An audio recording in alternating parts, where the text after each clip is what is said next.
never leave. So my name is Brian Boettcher. First, a little bit about me. I'm there on the left with the broken leg and the, I guess it's a cybernetic implant below my nose. I don't know. Apparently dads are always, kind of a afterthought in these images. And that's my wife.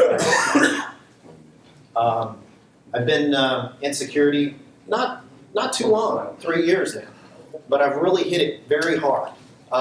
Like Austin mentioned, I have the podcast.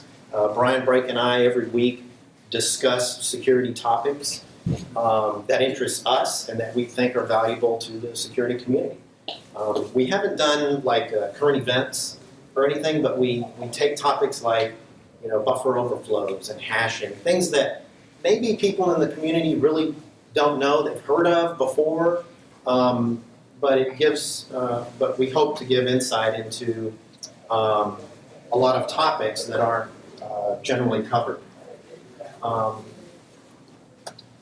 So yeah, here's the agenda today. I'm going to review some mitigating strategies, review some mitigating strategies for ourselves, and then we may have some time for a discussion afterwards. Now, I chose the Aussie controls for a couple of reasons. First of all, the SANs are probably well read, at least here in America, mostly. They, a lot of people talk about them. They're readily available. They're commonly on presentations and talked about in podcasts as well. And even we've done probably half of them on our podcast. We'll pick a couple and, just me and Brian sitting down talking about what we think of those controls and go over them. And so, I decided to go over those.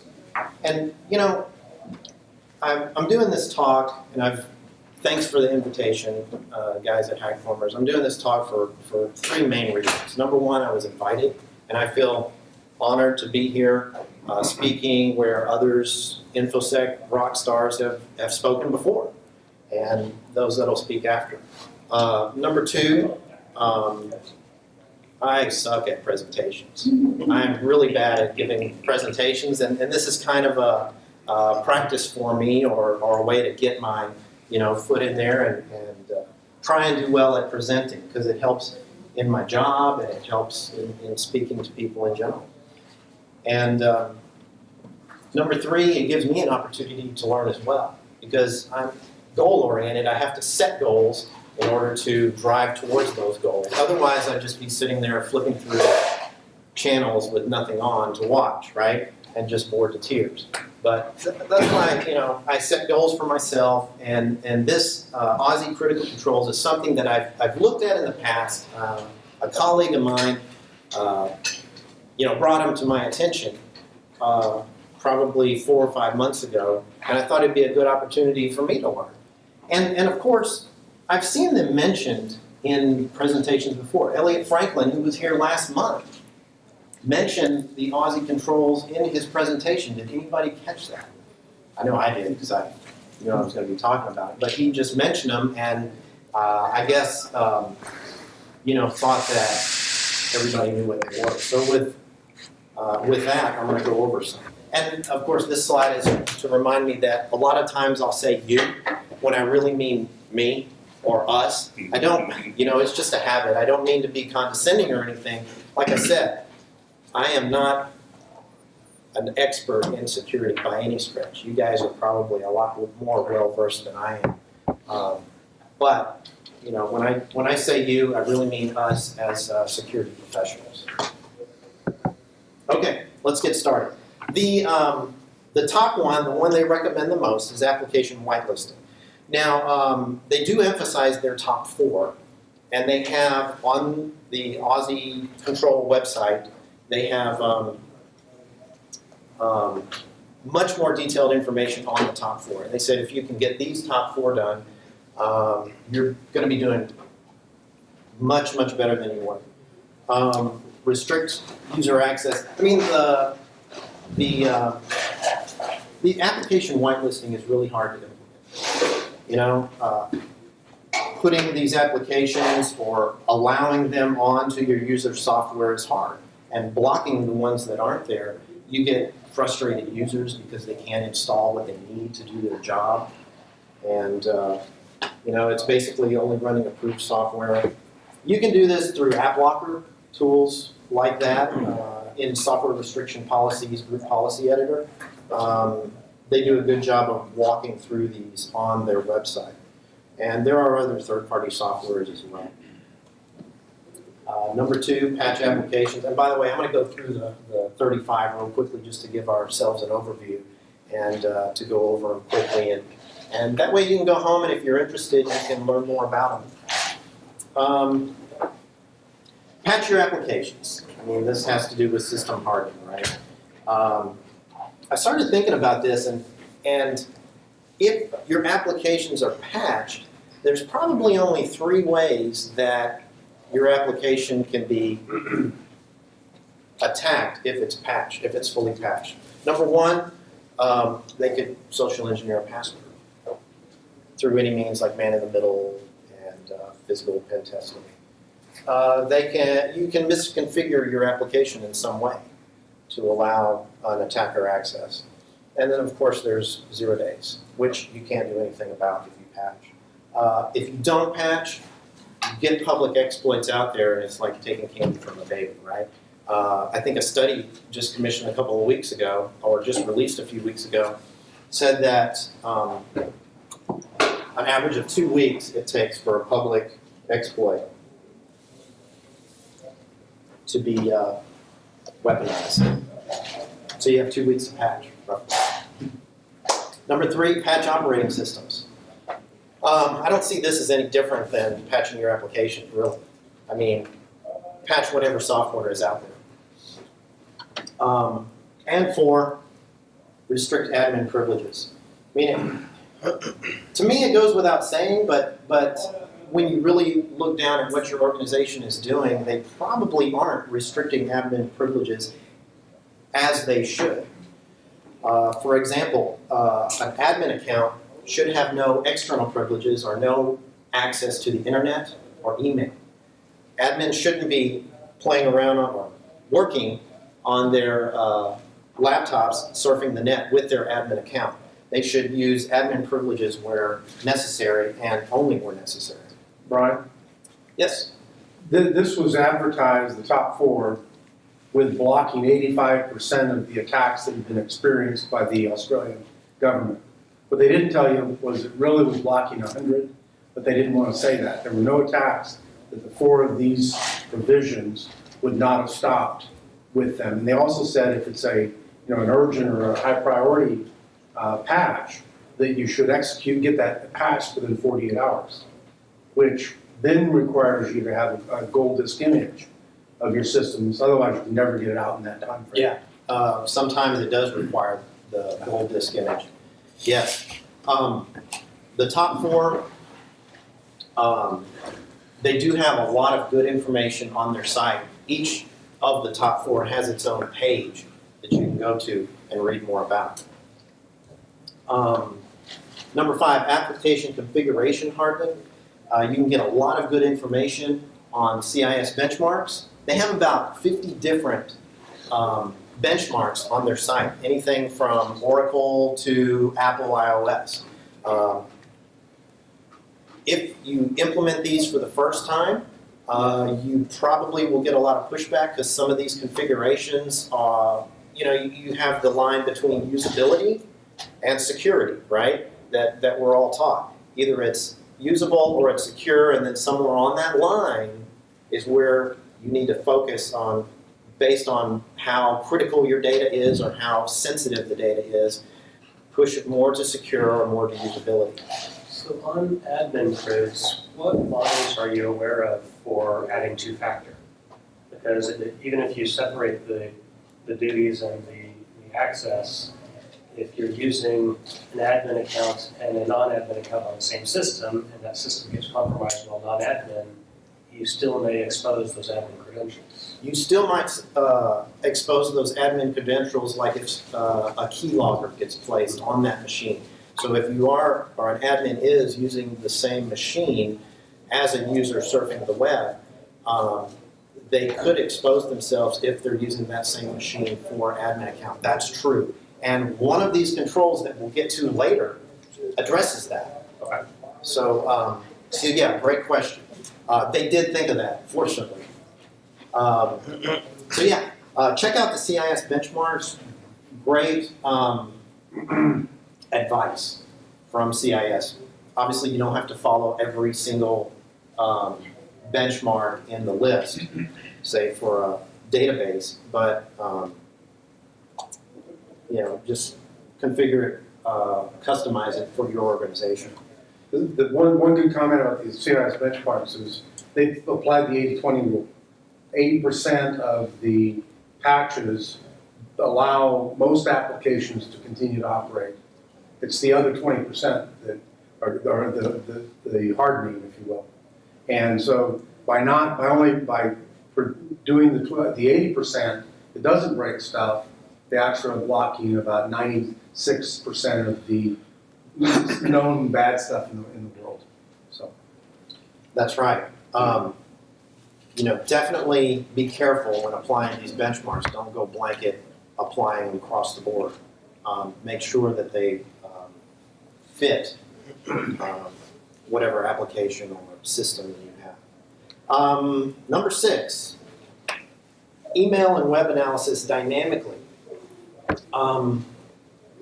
I suppose, now they didn't have that much information about this, that in order to implement this, you need a fancy whiz-bang box to dynamically take email content, for example, out of the email, execute it in a VM on the fly, and then block that signature if it determines that that's a malicious attachment, for example.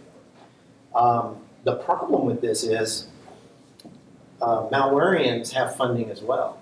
We call them malwareans. The developers of malware. They've got a lot of money as well. And they have these fancy whiz-bang boxes too. So they're going to make sure that their malware can bypass these devices based on mistakes, right? And they're going to know you have them by testing those. Number 7, OS exploit mitigation. Data execution prevention, they talk a little bit about this on their site. However, data execution prevention, I went into, they have this detailed document. It's called their Information Security Manual. They only mention data execution prevention one time in the entire manual.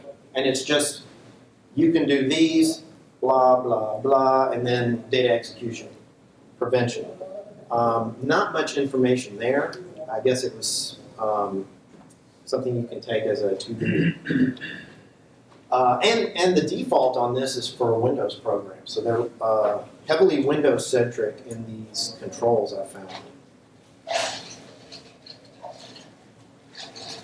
ASLR stands for Address Space Layout Randomization. You've probably heard of this, where your operating system will take or run some code and randomize where it's run in memory. And this helps with buffer overflow exploits that can't reliably be exploited. And then EMIT, the Enhanced Mitigation Experience Toolkit, which I believe does include DDP ASLR. Then number 8, they say host-based IDS and IPS. Host-based means it's on the server itself. Again, to implement these on the server, you're going to have to decide between usability and security as well. This is basically a software application on a specific host which monitors system activities for unwanted behavior or malicious behavior and reacts in real time to that, either by alerting you or preventing the execution from happening. Now, in order to do this, let's see where am I here. In order to do this, you need a few things like analysis of log events, real-time alerting, and an incident response plan as well. Otherwise, you'll get these alerts and you won't know what to do. But in my opinion, you don't really need it. Depends on your organization as well. You don't have to have a fancy, expensive application. Tripwire comes to mind. And I think you could include firewalls, authentication as a host-based IPS, and log analysis as well.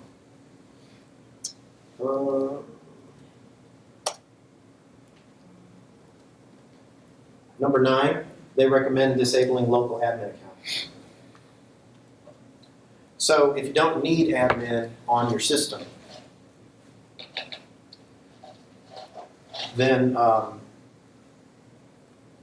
don't put it on, because then if your system gets exploited, automatic privilege escalation when that happens. Don't give attackers elevated privileges right off the bat. Number 10, network segmentation. You can implement your network in a 3-tier model: web, application below that, and data below that. Build those trust relationships between the 3 tiers that are required for business, and then get rid of lateral movement. Why does one web server need to talk to another web server? It doesn't, right? Usually. That way, if one box is compromised, there's no lateral movement across to compromise other servers. Number 11, multi-factor authentication. Again, we mentioned that. 12, application firewall. Yeah, and this also helps prevent lateral movement as well, right? So these are starting to get a little bit redundant. Outbound firewall. What I think they mean by this is egress filtering. There's not much detail, again, on their information security manual on this. Virtually nothing about outbound application firewalls. However, I did find this, and I have a link to it as well, to my source. You may be violating federal labor law if you have like a gateway and you're blocking all exiting traffic. So if you prevent people in your organization from going to Facebook and things, you could be violating federal law. And there are some lawsuits out there pending. Using corporate equipment, it's against the law? It could be. Weird. Could be.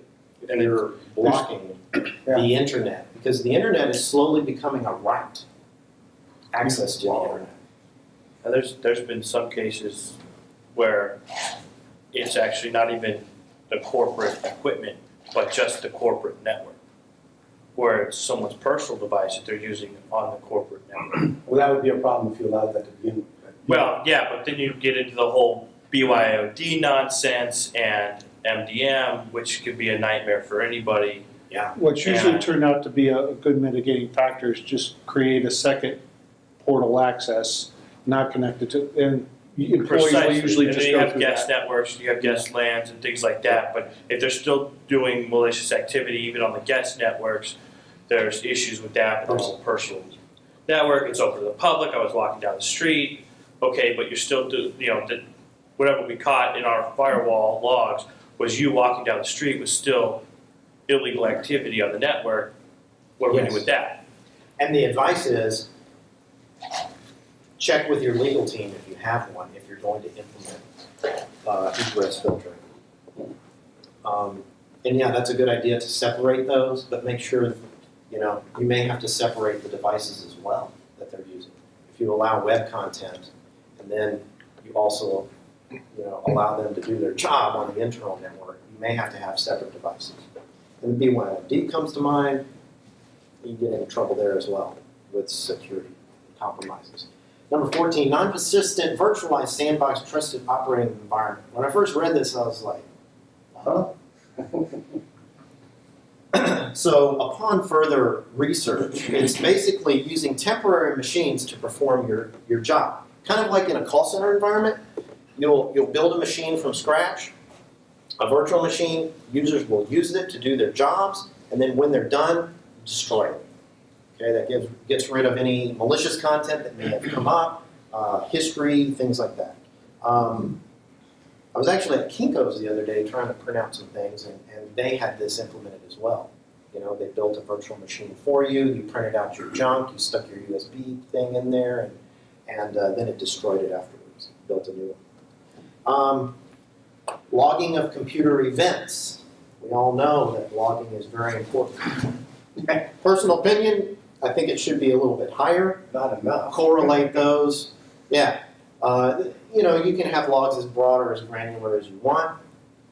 Centralize what you have. You know, you can use Splunk or whatever. But make sure you get rid of the useless log data, right? Get rid of the fluff, because a lot of these tools charge by the gigabyte, right? I do have an example, but we may not have enough time. Let me go over it real quickly.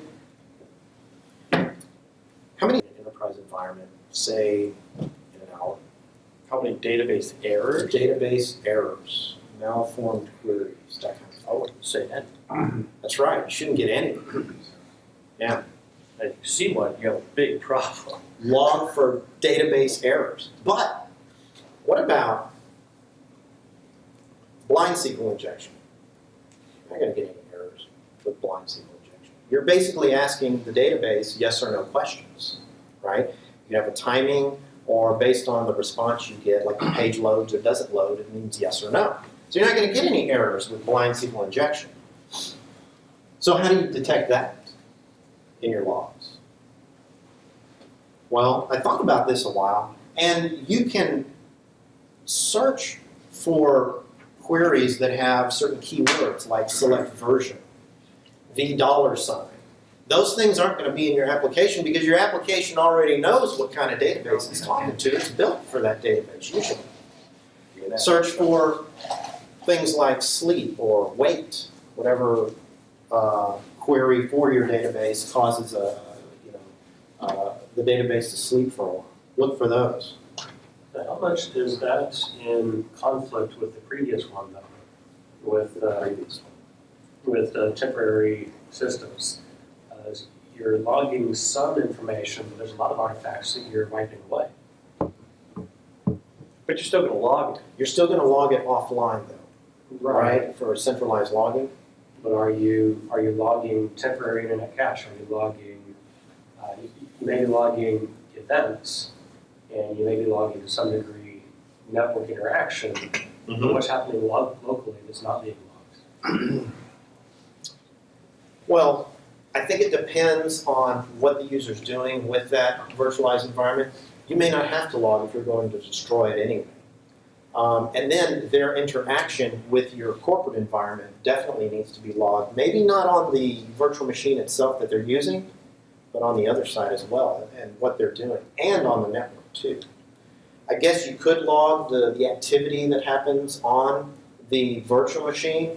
It just depends on what you're looking for and what you're trying to do with it, and what they would have access to if they're going outside of the network, that kind of thing. You probably want to log anything that goes outside the scope of the virtual That's what I environment. was saying. Because Log you all may the want address. you may want to For log that how many email. times a virtual environment's been created.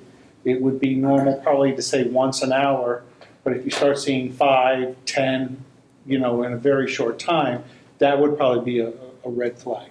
But anything within that virtual environment, even if somebody tried something, maybe just try to ping it out and they couldn't get through, it's going to be destroyed anyway, and you're just going to have all these extra logs that you're not going to be able to maintain any type of evidence for.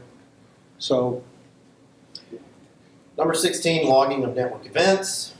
DNS proxy, firewall, this helps out in detection and as well as forensics. Email content filtering.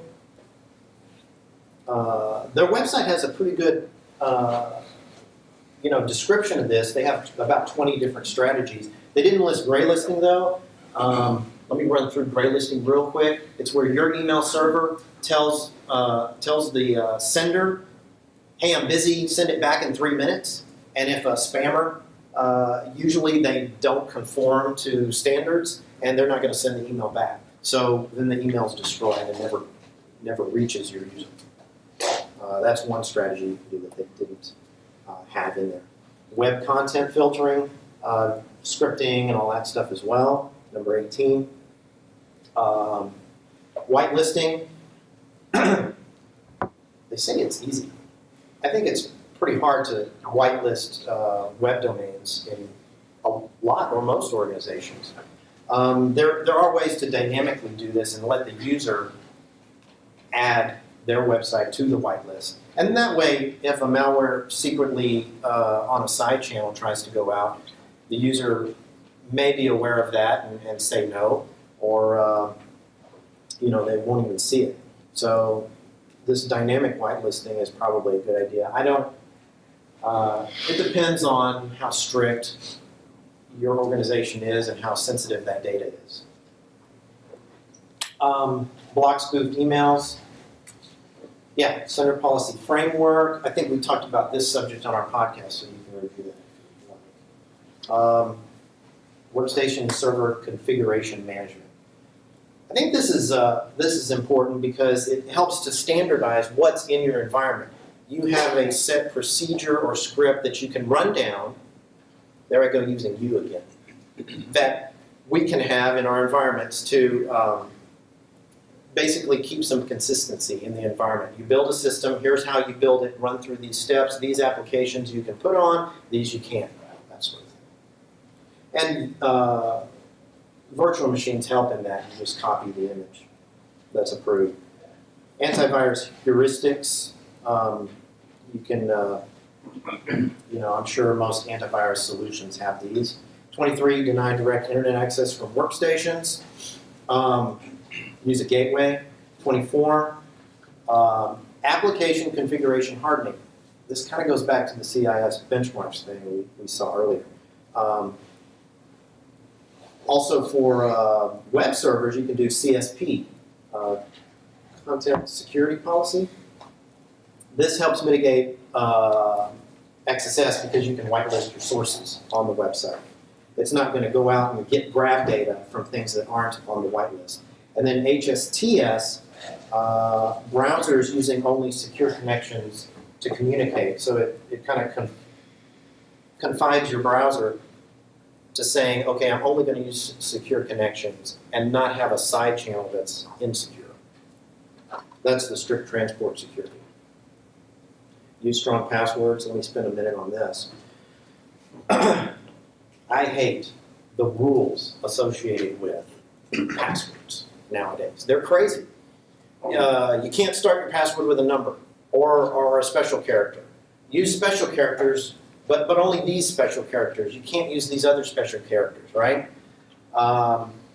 Let's assume you have an 80-character set, and your password's 8 digits long. It takes 4 hours for a botnet or a supercomputer to crack that hash.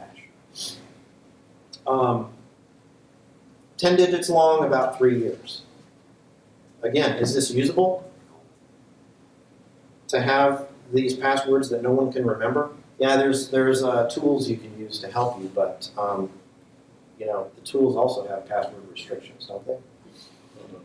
What about dictionary words? They say never use a dictionary word, and they look for these dictionary words in your password and say, hey, your password contains a dictionary word. Well, if you take all the words in the dictionary and you just say, hey, there's no restrictions. Use 3 words. Takes 29 days to crack. 4 words, 106 days. So if you use dictionary words and you say, okay, I'm going to have no restrictions. You can use any character you want or any characters you don't want. Just type in 3 words.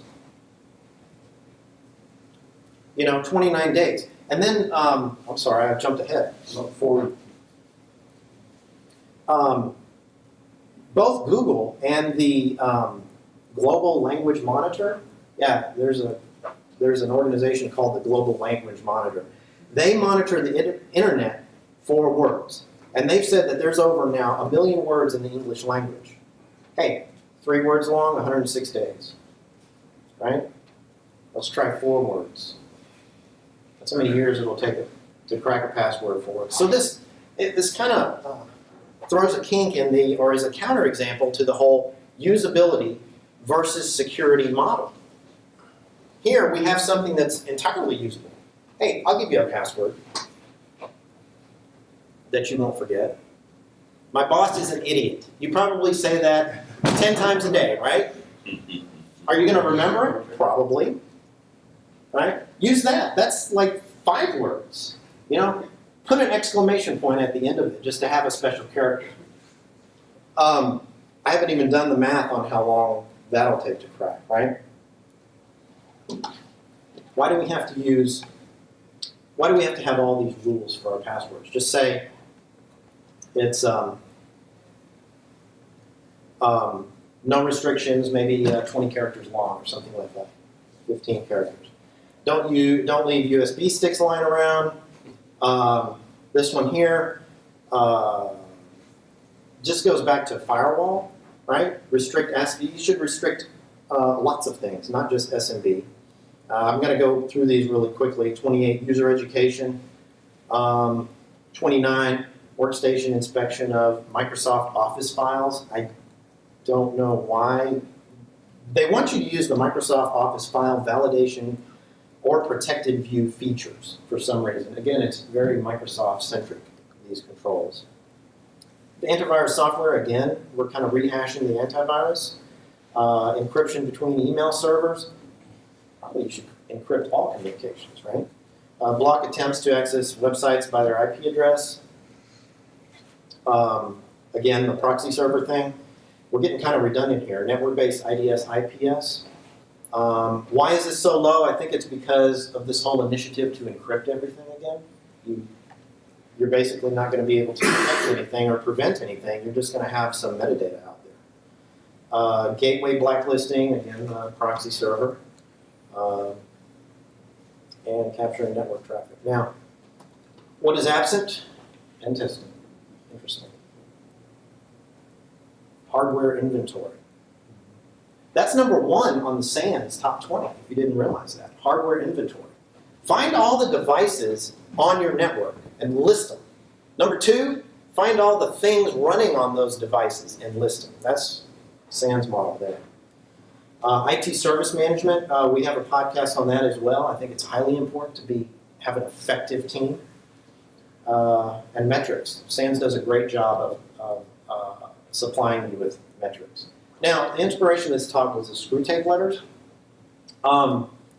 It's a book about this demon who has a protege demon, and he's writing letters to his protege and giving him advice on how to corrupt his patient. They call him patient, which is a human who they've been assigned to corrupt.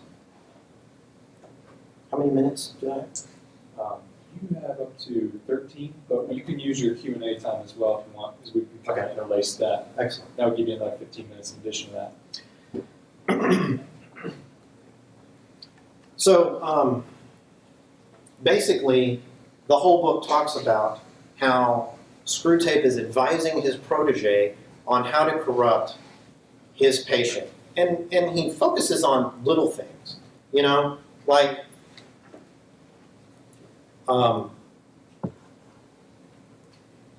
putting in his mind that his mom's kind of annoying him right now. His mom talks too much. Putting in his mind that this guy is bothering him, that he's fiddling with his keys all the time. You know, it's these little things that kind of get in your head and lead you on the wrong path. Things you think about, like, I don't know, things that come in your head every day that do you no good and do no one else any good as well. Like, ooh, she looks like Shrek. Or, that kid doesn't miss a meal. You know, trying to think of some others. Why does my company keep hiring these idiots, right? These thoughts that get in our head, you know? And I was thinking as I was reading the book and the advice that he was giving him, that's InfoSec, right? That's like he's trying to attack this individual and get in through a small window and then expand from there. Now I know, you know, to a hammer everything looks like a nail, right? And since I live and breathe security, everything, has to do with security to me, but it was really interesting reading the book. And, I think we should be proactive in our professions to take pride in ourselves and learning and keep improving. This helps us mitigate those thoughts that come into our heads. Now, this is a tree that I cut down a couple days ago because it was really sick. All the branches had fallen off. It was just a stump. Now, it was still alive, but you can tell with all the discolorations and lines in it, and I think that's like a mushroom or something growing on the side of it there, that this tree was alive. Contrast that with this tree right here, which has been dead for about 6-8 years. Turns out the power company came by and it was too close to a power line, so they cut half of it off, and naturally it died after that. And I had to cut this down on Memorial Day, right before the storms came in. Otherwise, it would have fallen on a fence. It's a really large tree. I can't even get my arms around it. But you can see the difference between the dead tree and the tree that was alive. All these cracks and fissures. When I was little, we heated our house with wood. We had a wood stove, and we had to go every fall into the woods, and my dad would take me there, and we'd cut down trees. And he would select trees, and at the time I didn't know he selected only dead trees. But we cut down trees to take home, and I had to split some of the heavier ones that wouldn't fit in the door, some of the bigger ones. And what I would do is I'd take a wedge. I don't know what kind of axes they have or kind of wood they chop on TV, but you cannot split an oak log with an axe. You have to use a wedge. They're too hard, they're too tough. So I choose a crack, and this is an extreme example. Usually they only had 1 or 2 small ones if they hadn't been dead for that long. And you would take the wedge with one hand and you tap it with a sledgehammer with the other. Tap it, and it would go in further and further until you could let go and use both hands. And then eventually it would go in about this far, and you could, really go back and swing hard, and the wedge would go into the ground and the log would split apart. It's the only way you could split a log. If you used an axe, you'd be there all day. And it's that metaphor that it made me think of this when I read the Screwtape Letters, and about hackers too. How they just pick a tiny little thing. Out of all the stuff in your organization, one little crack in that wall can cause a breach. Okay? And one little crack in this tree can help. Because if there wasn't one, if you tried to do a wedge sideways, it would never work. So, in the Screwtape Letters, he gives some advice. Murder is no better than cards. And I think what he meant by that is, for example, if you take that wedge, and I get one of you guys to hold it for me, and I just rear back and swing with 2 hands, it's not going to go in. If I miss, or if the thing is a little bit sideways, it'll just bounce right out, especially if you don't have a large crack in the wood like was in that example. And this is what he's saying. The long road, the straight road, the road with no bumps, no curves, no signposts, is the safest road to hell, is what he told him. And that's his strategy in corrupting individuals. Take them to hell slowly. And one of his patients, one of Screwtape's patients, said this when he actually arrived in hell. I spent more time doing neither what I should nor what I liked. So in other words, he corrupted him to where he did these things. He hung out with people that he really didn't like, but he just hung out with them because it was cool to do so. And it's these little things that are the big things. You've seen examples in the news recently where kids will commit suicide because they're bullied. I mean, bullying isn't like, doesn't have to be a physical thing. It's a small thing, and some of these bullies don't even think about it. And then the consequences of what they're doing could be tragic. Don't worry. I mean, we should occupy our minds with things that are relevant to our faith and our vocation. You ever heard the saying, idle hands are the devil's workshop? Go home and study security, spend time with your family. Don't sit there flipping through 160 channels complaining that nothing's on, right? Let's go back to the top four. They emphasize their top four and how they relate. Only allow good thoughts, wholesome entertainment, family and friends, kindness, charity, and mercy toward others. If you have these bad thoughts, suppress them. Think of these things instead. Numbers 2 and 3, patching. This made me think of why do Christians go to church? Do they go to church because there's a girl they like? Because their mom makes them? Because they want to sell Amway? Maybe they're running for political office and they're running in the South, and if you don't go to church, you ain't going to get any votes. Christians go to church to renew their faith and receive the Holy Spirit. The pastor is a vessel through which the Holy Spirit speaks His word. That's why Christians go to church. Renewal. Restrict admin privileges. Who do we let have control of our lives?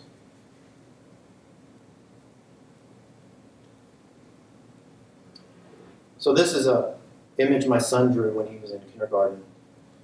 And I have to assume it was a Mother's Day gift. But notice how, and I'm the yellow guy on the right, the after fun, I guess. I think his teacher drew these other images, but to get him started. See how these raindrops are literally falling on our heads. But who's the smart one? Who's the one who knows better than anyone else, right? To get out of the rain. These other people in my family, they don't know any better. Even at that age, we think we're smart. We think we know better. We don't listen. We don't read, learn, and understand what they're telling us, or what God is telling us. Let me go back to the tree analogy. We're not the live trees in the forest. We're the dead trees. We're dead because of sin. We have all these faults in our lives. And we deserve nothing but to be chopped up and thrown in the fire. The wages of sin is death.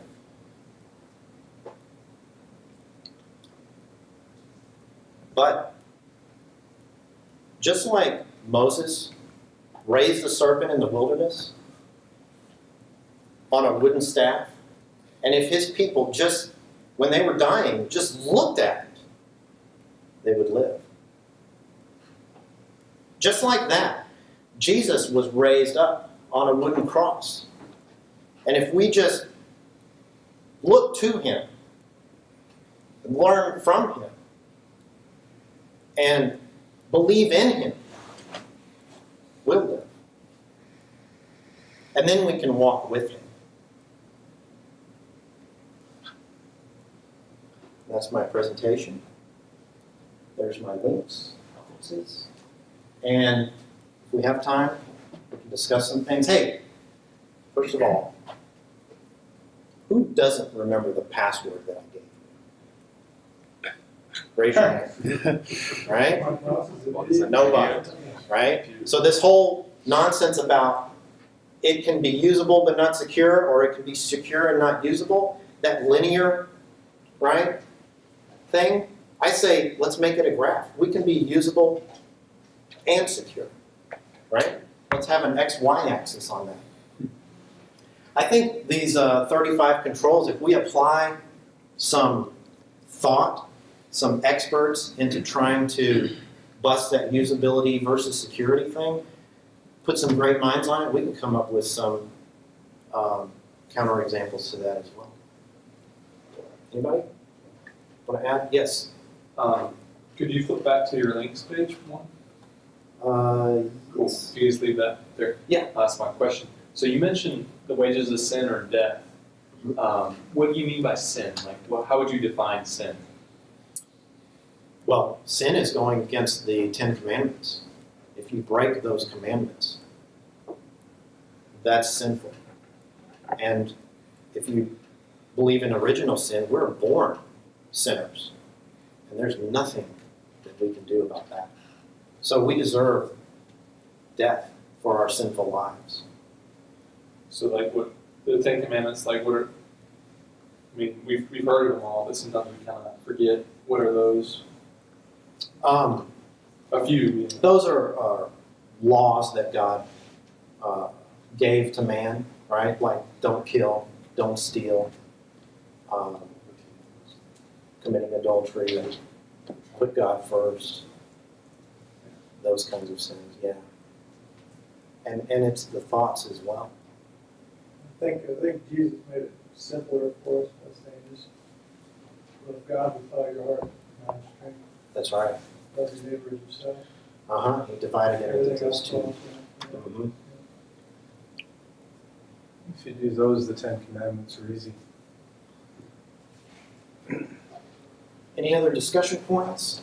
I liked what you said about filling your time with studying InfoSec and family and so forth, because remember it says love God with all your mind. And what a lot of people mistake is that being Christian means you just become blind, you're stupid, you just blindly follow whatever's said. And in reality, being a Christian requires you to think. Many of the greatest universities in this planet have been formed on the baseline of Christianity. To be a Christian means you have to think. It means you have to accept. If I am receiving a challenge to sin, I must be able to think, how do I get out of that? Or I must be aware, like in social engineering. So loving God with all your mind is a requirement. God gave us intelligence. He requires us to think. Right. And fill your mind with thoughts of your vocation, your family and friends, and spiritual thoughts as well. When I go home and if I'm not spending time with my kids or my wife, I'm doing security work. I'm studying security. I'm getting ready for my next podcast, getting ready for my next talk, and doing research on different things that I find interesting. Yes. Yeah, one thing about the admin access, one of the things you can do is you have a jump box in your network that you use both for internal and external access, VPN access from the outside. You have an account on there, and then you restrict access for administrative functions to that box for a pair of boxes for reliability. But that's one of the mechanisms, and that's one of the requirements of the DoD STIGs, is that you use a jump box as a access point for administrative function. Yeah, and you can put all the tools you want to access everything in your network. You can put on that jump box. And then you restrict what functions can be performed from that, so that you can't browse, you can't, a lot of things are prohibited from that box. So you eliminate the chance of contamination by not being able to use the activity like that. And people sometimes use like single PW to get into that box. That if something is more secure, there would be password divided between you and me, so that you can watch over what I'm doing. There are another set of eyes. Solves the logging problem. Yeah. That's a great idea. All your logging, all your administrative function actions then are logged if you log that box. Okay, makes sense. Does that still apply to say you have pseudo access, but you're not running a pseudo, validated shell, you're doing operations as your plain old, Google user. You only use pseudo for, certain terminals or whatever. Yeah, you should restrict that via the jump box as well, rather than going directly to a system for administrative functions using sudo. Anybody have any thoughts on the difference between the Aussie controls and the SANS controls? At first I thought, you know what, these might be better than SANS. It looks like they're well ordered when I first came in. these look pretty good, something that might help me more. But then as I did research for this talk, I found that I like the sands a lot better. I mean, as far as the metrics goes, that helps tremendously. And when you try and dig into more details on the 35, there's not much there outside of the top 4. You know, and Sands goes into great detail about each one. First time I heard about the Australian Defence Signals Division, which is where that came from, was at a SANS talk in London, as a matter of fact. So it was interesting. Yeah, I'm sure Sands. They had some very good things to say about, and pointed out that specific. That was where I found out that if you talk to the Aussies themselves, they said, yeah, we didn't find any that this didn't actually mitigate. Say that again. They didn't find anything. They didn't that find was- any attacks in the their top Australian 4? government network that were not blocked by doing the top 4. In other words, they're effective. They're effective. Yeah, the top 4 are very effective. And they do give you a means to implement whitelisting without buying additional software using group policy objects. It's not easy by any stretch, but it's at least a mechanism you can do. You can put in. Because it's called software restriction policy. That's right. And it's, Those are the. It's not easy. Ad blockers are a lot easier. I've implemented one of those on this machine, and I haven't had any problems. It's the one where I forgot what it's called. They don't allow data blocks to have execution code in them. So if your program is built in such a way that happens, Windows is going to block it. By default, Windows does that to its own, if you set it, its own software, but not others. You can set it to where it'll apply that policy to all software. And I've done that here, and I haven't had a problem with it in the 3 weeks or 4 weeks that I've had it implemented. So that may be something you may want to try as well. So that way, when you do some command injection or code injection, Windows is going to block that. Anti-fuzzy, so to speak. Anything else? All right, with that, that's it. Thank you for having me. Again, it's an honor.